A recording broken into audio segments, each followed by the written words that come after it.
Assalamu alaikum everybody. Hey, my name is Raedah. You might know me as Roedah, and welcome back. In case you are new here, hello and welcome for the first time. Don't forget to subscribe for more, inshallah. Today, really all I want to do is sit down and talk to you about how Ramadan is already on our doorsteps. I can't believe how time just flies by so fast.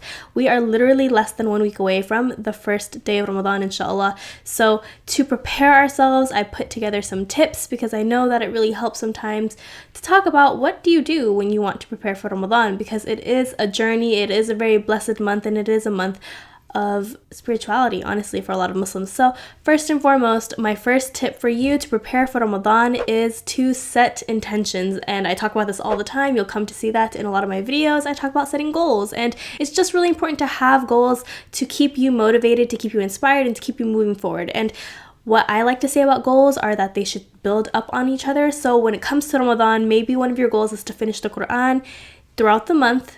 So don't have a goal of reading the Quran cover to cover every day in the case that you don't have the time to, or you're just not used to reading that much yet. Build up on that. So maybe it's a few pages after every prayer so you can finish a juz every day and then essentially finish the Quran in 1 month, for example. Or perhaps it's praying every prayer on time and setting a bunch of alarms to make sure you wake up for Fajr time, or even better, to wake up for Suhoor so that you get to eat before the fasting begins. Those are all some of the goals that I tend to keep in mind, but share any of the goals you have down below. I'd love to see what you're thinking about. My second tip is to spend quality time with the Quran. So when we think about Ramadan, when we talk about Ramadan, we typically only really associate it with being a month of fasting for Muslims. And really, it's way more than that. It is a blessed month. And yes, it is the month in which we fast, but why do we fast? Because Allah commanded us to. And that is in part in celebration of the fact that the Quran was revealed to the Prophet Muhammad ﷺ during the month of Ramadan. So it is a really blessed month for us. And so we want to reconnect with the Quran and learn Allah's word. So whether that looks like reciting it every single day, learning to recite it, listening to recitation, and if you have a favorite reciter, please share that down below. I'd love to know that as well.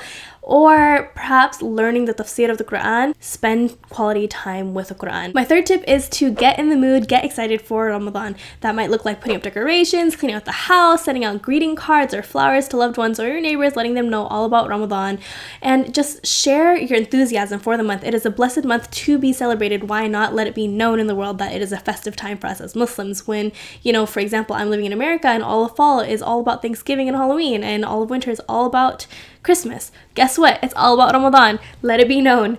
My fourth tip is to give a little, whether that looks like sharing with your siblings when you don't typically like to, or doing chores for your parents, or giving $1 a day, or contributing to an online charity. I'll leave some links in my description box down below. Just give a little every single day. Build a habit of giving as a Muslim, and do so and continue it through Ramadan and after, inshallah. My fifth tip is to increase your daily dhikr. Daily dhikr is the remembrance of Allah every single day. That might look like using prayer beads or your fingers to say Subhanallah, Alhamdulillah, Allahu Akbar all throughout the day, reading the 3 quls often, making dua often, keeping a dua journal. Or one thing that I'd like to note are 2 phrases that are very light on the tongue but heavy on the scale, and that is Subhanallah wa bihamdi and Subhanallah al-Azim.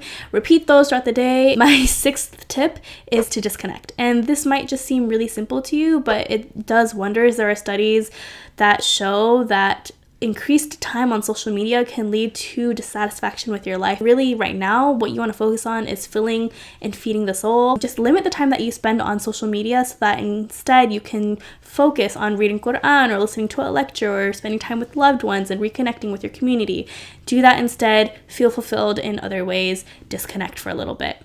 My last tip is actually to make amends. And it's so important because we as Muslims, forgiveness and mercy is just really a huge component in our faith and deen. So make amends before the month comes, because the month of Ramadan for many of us actually represents a clean slate, and to truly have that, asking for forgiveness and forgiving others will help you achieve that, so that you can start with letting go of the past and moving forward with the right foot. And that's all of my tips. So I hope that you gained something beneficial from this video. And before you go, I do have a quick announcement. So the Sunnatul Hayat website, which is linked down below, we are going to be hosting a Ramadan blog called The Journal, which I'm really hoping you will be open to contributing to. So there is a submission box in the website. If you are interested in submitting any of your experiences during Ramadan, epiphanies, memories, beautiful moments that just made you really fall in love with the deen again, something that we just want to pull together to allow others to read your experiences, learn from them, and perhaps feel compelled to share theirs too. It's so important for us to stick together as a community now more than ever. So please let me know if you're interested. You don't have to be a poet or a writer. You just have to be willing with your heart open. So inshallah, I hope to hear from some of you soon. Assalamu alaikum, and thank you for watching my video.